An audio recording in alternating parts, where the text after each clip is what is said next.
Žemaitija, tu lizdas senolių, kurį myli taip mano širdis. Kiek tų ašarų vargšų žmonelių jau sugėrė ir gersi dar vis. Tavyje sunku rasti ir vietą, kur dar neverkia brolis griaudžiai, nes Žemaitį kiekvieną. Sveiki, šiandien atvykome į Žemaitijos sostinę Telšius, kuriame gyvena beveik 30 000 gyventojų.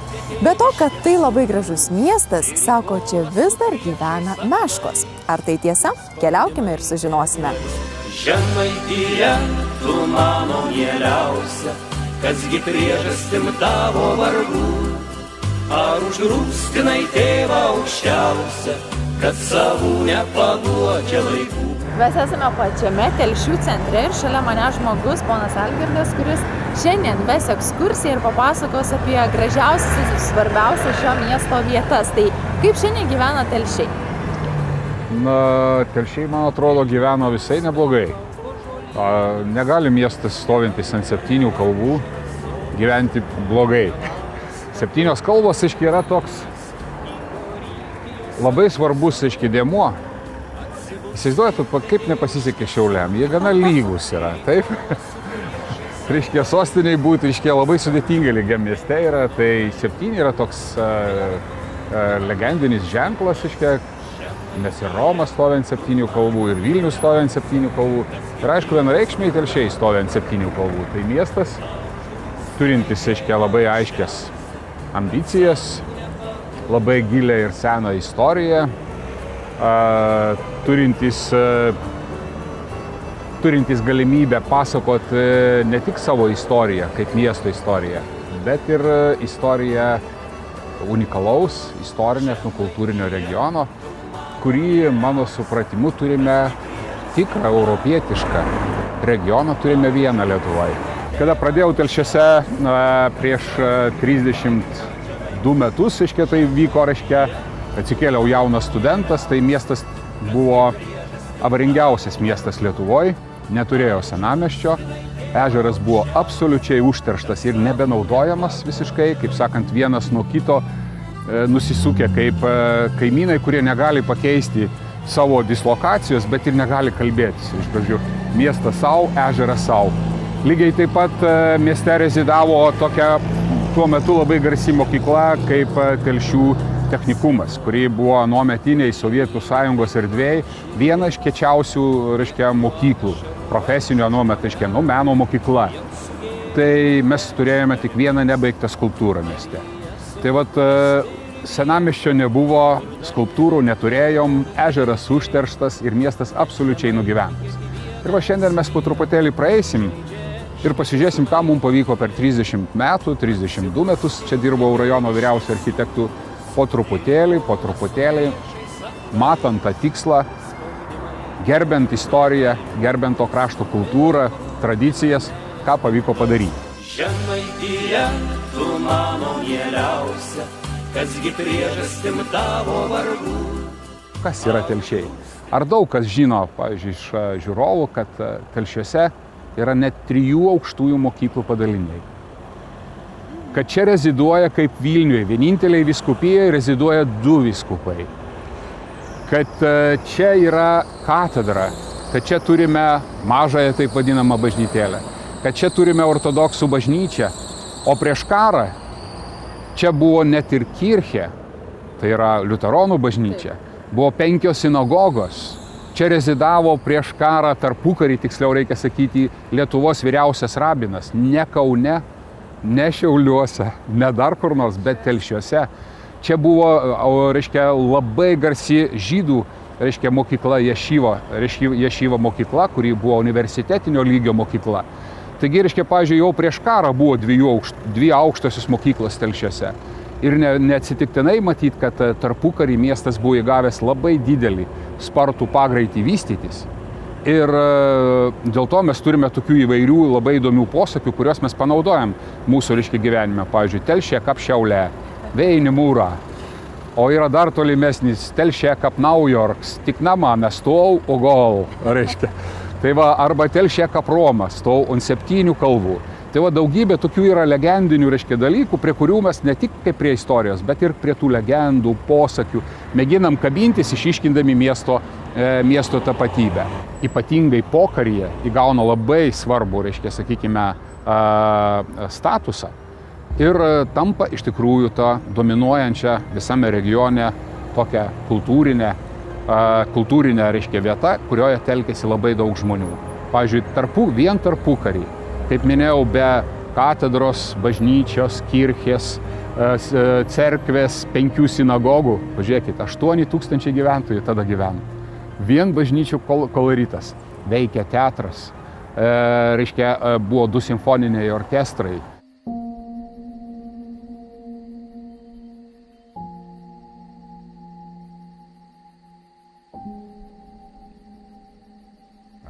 Taigi esame prie Vilniaus kalnelio, čia buvo 1536 metais pastatyta pirmoji Telšių bažnyčia.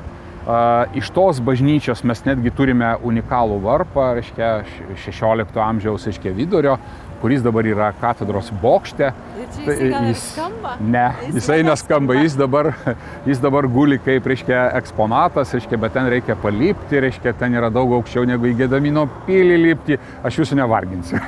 Mes dabar eisime tiesiog pažiūrėti į bažnytėlę, kurią mes dabar matome, kad tai yra neobizantinio stiliaus, reiškia, bažnyčia, jinai yra statyta kaip cerkvė, nugriovus medinę katalikų bažnyčią.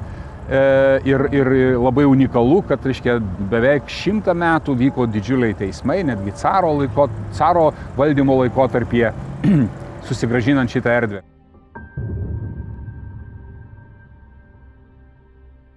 Tai prelato idėja čia buvo tokia, kad, reiškia, vasarą galima būtų ne tik tai pačioj bažnytėlėje, reiškia, melstis, bet, reiškia, galima būtų ir lauke melstis. Ir mes, reiškia, dabar tą vietą dar tik tai, aišku, tvarkoma, jinai estetiškai dar neužbaigta iki galo. Bet čia yra galimybė pastatyti vasaros bažnyčią ir jinai stovėjo, pavyzdžiui, žmonėms galima vasaros metu melstis, reiškia, tokioje gamtos apsuptyje, ant aukštos kalvos, arčiau žemės. O, reiškia, va šita, reiškia, konstrukcija yra nuo vasaros, reiškia, sakykime, bažnyčios, palikta kaip vieta, kurioje galima, pavyzdžiui, pakrikštyti vaiką, galima, reiškia, sakykime, susituokti, reiškia, erdvėje. Būtent tokioje gražioje aplinkoje ant kalvos.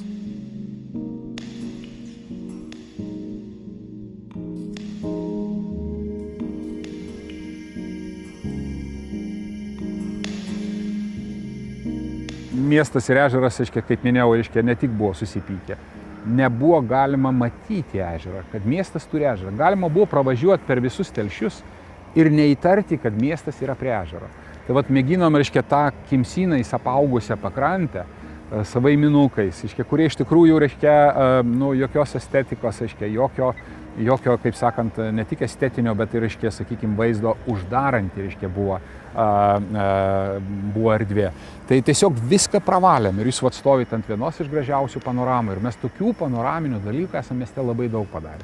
O ta sala, dar pasakykit, ji yra netikra, nenatūrali. Netikra, taip. Ežeras turėjo savo salą ir jie turi tą tikrąją natūralią salą, kurios mes nematysime, ten truputėlį per kalvą matosi galbūt, reiškia, nedidelis apaugęs toks kauburėlis už ežero, tai yra tikroji miesto sala, jinai neturi ir vardo, reiškia, tai vat, galbūt kada nors, reiškia, bus krikštynos jos, bet ten yra daugiau paukščių teritorija, ten yra labai apaugusi, žema, reiškia, gruntinis žemas, reiškia, lygis ir jinai šlapia yra, tai ten, reiškia, yra palikta paukščiams. O čia turėjome tokią, reiškia, dar sovietmetyje, turėjom tokią visišką užpelkijusią teritoriją, kuri dar per ją darėjo netgi, reiškia, šiluminė trasa tokia aukštai pakelta. Tai vat, per daugybę metų, reiškia, iš tikrųjų, nemažai pakovojant ir nemažai atiduodant energijos, vis tik pavyko, reiškia, sakykime, tas problemas įspręsti ir kaip matote, ta užpelkijusi teritorija dabar yra nauja sala. Visiškai nauja sala, kuri suformuota ir iš to paties grunto čia. Reiškia, turime 2 tiltelius, turime vaikų žaidimo aikštelę, turime privažiavimo aikšteles, reiškia, mašinom, nes idėja pati buvo tokia, kad sutvarkytas ežeras turi tarnauti visiems, ne tik tiem, kurie per langą mato, kurie gali ateiti greitai, bet ir tiems, kurie gyvena toliau, kurie turi mažus vaikus, senus tėvus, kad jie galėtų atvažiuoti su mašina, prie ežero, išlipti, su dviratį galų gale atsivežti, jeigu galbūt netgi iš kaimo atvažiuoti ir pasivažinėti. Ir čia yra iš tikrųjų vieta, kuri miestiečių yra labai mėgstama. Čia mes tikrai daug dviračių pamatysime, ko nebuvo prieš 5 metus.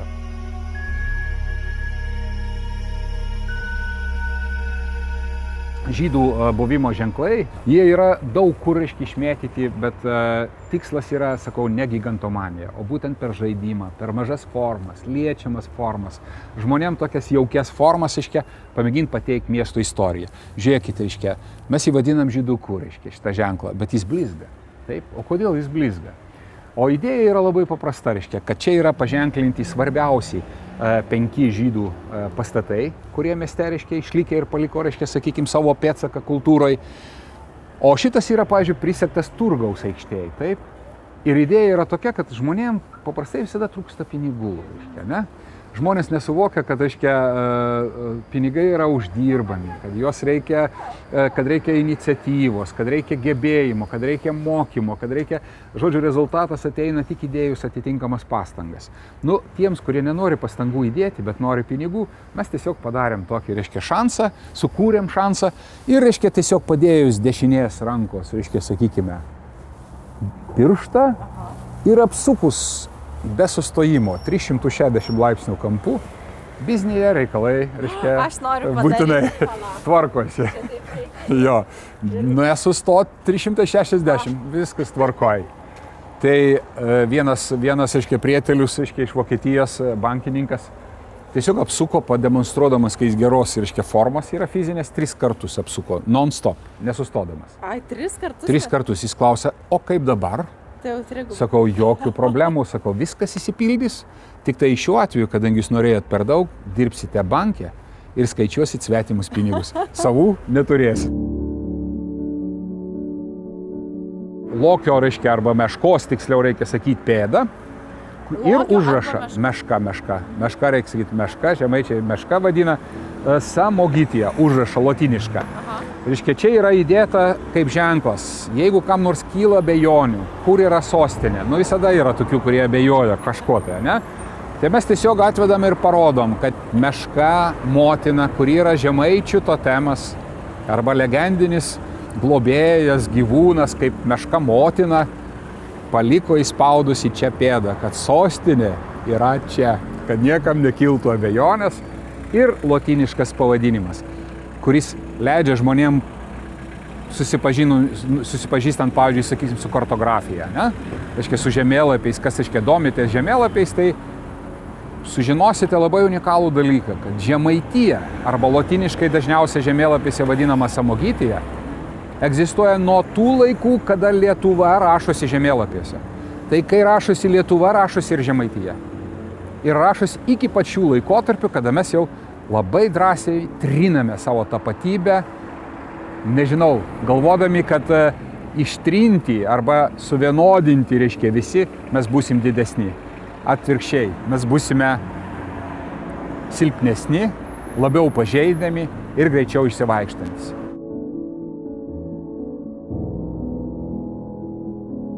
Čia tiesiog elementarus, atrodo paprastas ženklas, bet jis žymi ir mūsų tą liūdną istorijos pusę, holokaustą. Tai čia yra pažymėta buvusio Telšių geto, ribos, tokiais ženklais. Tai mes, neslepiam šitų dalykų. Tai yra labai svarbu žmonėm, žinoti ir labai svarbu, tuos akcentus išlaikyti yra. O čia kitas ženklas va šalia, tik tai gaila, aš neturiu dabar pasiėmęs, tokio rakto specialaus. Tai vat ir atrodo paprastas ženklas, kuris nelabai daug ką ir sako, ne? Bet turizmo centre yra toks specialus raktas, jį uždeda ir jame yra, galima perskaityti, kaip Šerlokas Holmsas, kad, skaito, ne, sakykime, šifruotą žinutės, kad medalininkų stovyklos ekspozicija yra muziejaus 31 muziejuje Alka. Kas tai yra? 31 metus nesustojamai kasmet Telšiuose vyksta tarptautiniai medalininkų seminarai. Ar žinojo tai? Kolekcija fantastiška yra kaupiama muziejui. Ir iš tikrųjų, jeigu pasakysiu, kad Telšių medalininkų pastangos, medalininkų sekcijos visos pastangos Lietuvos visos jos turi tą telšių žymę labai ryškę. Ir, pavyzdžiui, yra FIDEM toks tarptautinis susivienijimas, kuris vienyje būtent medalininkų, gildiją, taip jeigu galima sakyti, kuris leidžia tarptautinį žurnalą visame pasaulyje vienintelį. Jame jūs labai dažnai, vos ne kiekvienam numerį, rasite telšių pėdsaką. Prieinam prie, vieno iš tokių labai mėgstamų turistų objektų, būtent... Ne, tai čia yra Žemaitijos gaublys. Jis atsirado, neatsitiktinai. Jis atsirado, kaip atsakas tiem šnekoriams, kurie man žemaičiui bando aiškinti, kad žemaičių nėra. Jie ten kabina, kad jie ten užmiršo, kad kažkur kuršai yra ir taip toliau. Žemaičiai puikiai žino savo istoriją. Jie žino, kad, turi kuršiško paveldo, sakykim taip, ypatingai šiaurės žemaičiai. Kad pietų žemaičiai turi, sakykime, kitokio truputėlį paveldo. Kad vakarų žemaičiai, kurie reziduoja Klaipėdoje, Šilutėje, Šilalėje ir taip toliau, kurie kalba vakarų žemaičių tarme, ne dzūkiškai, ne suvalkietiškai, ne lietuviškai, jie kalba žemaitiškai. Jie taip pat turi, sakykime, tam tikro įnašo. Ir mūsų, dabar dirbtinai skaidyti, kad čia, jūs čia kažkokie kuršiai ir dar kas nors, be abejo, šiaurės žemaičiai turi kuršiško paveldo, bet tai yra šiaurės žemaičiai, tai yra žemaičiai. Ir mes pamėginom tiems, šnekoriams, kurie bando, žemaičius liktai, sumenkinti, liktai, sakykime, jų tapatybę, iškelt tokią tam tikrą abejonę, aš visada klausiu, sakau, atsiprašau, kur lietuviškam arba ten, sakykime, suvalkietiškam, kontekste jotvingiai dingo. Arba daugybė. Tai tada sakykim, kad jie yra jotvingiai, nesakykim, kad jie yra suvalkiečiai. Toks, ta diskusija, kuri mums yra labai keista, labai neskani, labai nemandagi ir negraži, kultūrinė prasme, tokia kilo idėja man, kad padaryti tiesiog Žemaitijos gaublį, kaip atsaką. Jeigu nėra žemaičių, tai klausimas, kur yra lietuviai, nes visada kiekvienas veiksmas turi atoveiksmį. Tai mes tiesiog sukūrėme gaublį, kuris, kaip matote, prasideda nuo jūros. Žemaitijos gaublys, ne Lietuvos gaublys, ne pasaulio gaublys, Žemaitijos. Jūra. Žemaičiai visada mėgsta paaiškinti, patikslinti. Kas yra jūra? Jūra, kur daug vandens ir. Kiek daug to vandens, nes daug gali būti, mažai gali būti podelį vandens, o daug gali būti, sakykime, kažkokiam tam bliūde, kažkoks tai, sakykime, didesnis ar kibirė kažkur tai įdėti. Tai va čia tiek, kad net banginis gali vartaliuotis. Tai tiek daug vandens. Toliau, mes drįsome, špygą parodyti, visiems, kurie galvoja, kad vakarų žemaičių nebeliko, sakykime, Nidoje arba mažojoje Lietuvoje, taip vadinamoje. Nida, kaip matot, Klaipėda, kur vakarų žemaičių tarmė yra. Mes viską tai drąsiai jungiame, į Žemaitijos kontekstą. Mes matome, kad telšiai stovi su 7 kalbom, jeigu kas netiki, gali pasičiupinėti, Mes matome, kad per Šiaulių ribą neina jokia siena, ir kad siena eina per Nevėžį. Ir kad būtent Kėdainių senamiestis yra taip pat Žemaitijos dalis. Tai o už Nevėžio mes matome, vėl prasideda jūra. Taigi, per humoro formą, per žaidimo formą mes mėginame, paliesti ir tokias aktualias, ko gero, gana įdomias, istorinės temas, kad istorijos negalima interpretuoti, istorijos negalima pritemti, kad istorija yra tokia, kokia jinai yra. Ir, tas mūsų gaublys rodo, kad, požiūrį mūsų. Jeigu mūsų nėra, klausimas, kur esate jūs. Tai o šiaip tai, aišku, kartais pasipiktinęs koks patriotas, ateina ir rėžia, tai ką, Lietuvos iš vis nėra. Tai mes sakom, yra, mielasi, žiūrėkit, yra Veinius, kur didelė daug žemaičių yra, toj vietoj. O kaip matote, neatsitiktinai gaublį laiko 4 meškas. Nes meška kaip meno simbolis, kaip ženklas, jis eina per įvairius meno kūrinius ir jų mes turime mieste net 47.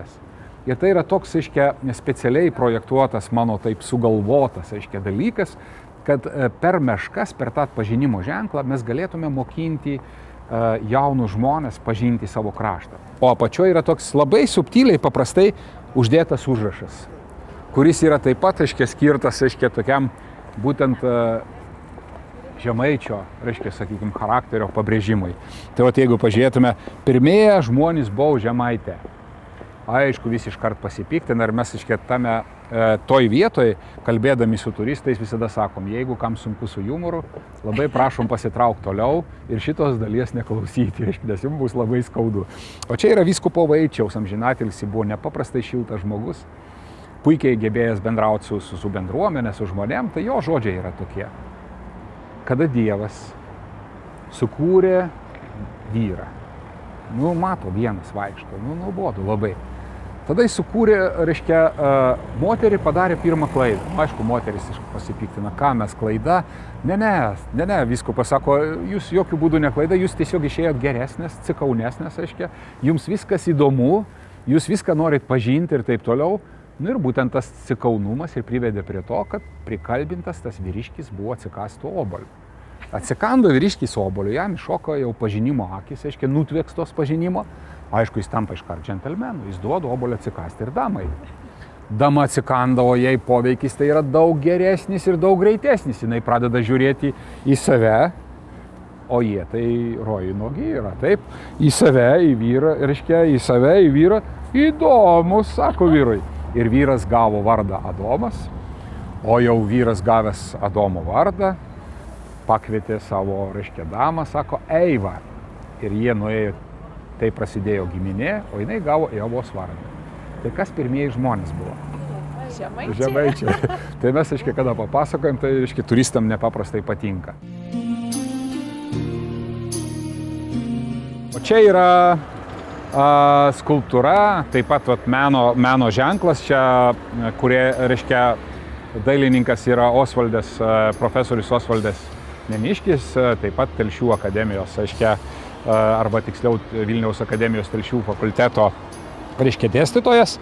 Ir čia vėlgi turėjau tokią idėją, kadangi labai domiuosi miestų istorija, krašto istorija, tai tiesiog suradau žinių, kad Lietuvos Kalika išgelbėjo iš esmės vieno telšiškio pasiaukojantis, reiškia, gyvenimo, reiškia, tarpsnį. Tiesiog pasiaukojantis. Žmogus, kuris nebuvo kinologas, tiesiog, reiškia, susižavėjo šitais šunimis po karo, kurie buvo naikinami kaip buržuazinis elementas, neduodantis jokios naudos, nes, ką reiškia medžioklinis šuo, kuris nesaugo, reiškia, namų ir taip toliau, kad tai yra kažkokia, reiškia, išdaiga, reiškia, ponų ir taip toliau. Ir jie buvo tiesiog naikinami ir veislė praktiškai buvo beveik visiškai išnaikinta. Tai vat būtent Zigmanto Goštauto, Telšiškio pastangomis, kuris pastebėjo kaimuose pas ūkininkus priglaustus šunis labai gražius, labai vienodus. Reiškia, pradėjo domėtis, reiškia, šitą istoriją, netgi pabaigė specialiai mokslus kinologijos ir jo gyvenimo pastangų dėka Lietuvoje išgelbėtas Lietuvos Kalikas. Ir kada Vilniuje, pavyzdžiui, sakysim, mes jau šitą senokai turim, o Vilniuje dabar atidaro Lietuvos Kalikų vėl skulptūras 3, tai vien dėl to, kad jie tai gražų šunys ir turi vardą Lietuva. O Telšiai turi labai konkretų dalyką. Reiškia, šunį, kuris yra anatomiškai to dydžio, kaip ir turi būti Lietuvos Kalikas, reiškia, jam ant apykaklės uždėta, kad mane išgelbėjo Zigmantas Goštautas. Skalikas ne šiaip savo atsitiktinai, jis dar žiūri, reiškia, į mešką, kuri yra bokšte. Tai yra didžiausia, reiškia, meška laikrodyje, o čia yra meškos, kurios taip pat, reiškia, žaidžia žaidimą. Priėjus, kaip matot, yra detektoriai, atėjus į tam tikrą ratą, reiškia, kuris yra pažymėtas, čia pradeda automatiškai bėgti vanduo. Ir jį jau kitą mėnesį, nes bijo šalnų, reiškia, kad neužšaltų, reiškia, kitą mėnesį jau paleis ir čia bėga geriamas vanduo. Tai yra didelė problema su suvalkiečiais, kad ateina ekskursija, aiškiai, iš Suvalkijos ir kai sužino, kad čia bėga Tichė, veltui, kiek nori gali gerti, nebeina toliau ekskursijos. Mes čia tai pajuokaujam. Mes žinom 2 pasaulyje didžiasias sienas. 2. Viena yra Žemaičių, aišku, didžioji siena, o kita yra 6000 ten su truputėliu ilgesnė Kinijoje.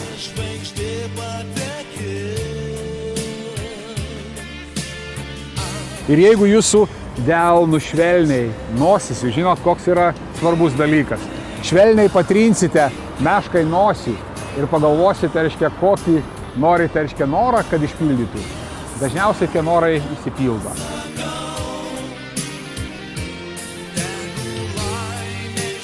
Mes matome ir Mindaugo karūną su svarstyklėm pačiam kampelį. Mes užduodam tokį klausimą, kiekgi kainavo iš tikrųjų, reiškia, ta karūna. Ir kada kai kurių mokslininkų paskaičiavimais dabar žemaičių būtų maždaug apie 8 milijonus, o lietuvių būtų apie 15 milijonų.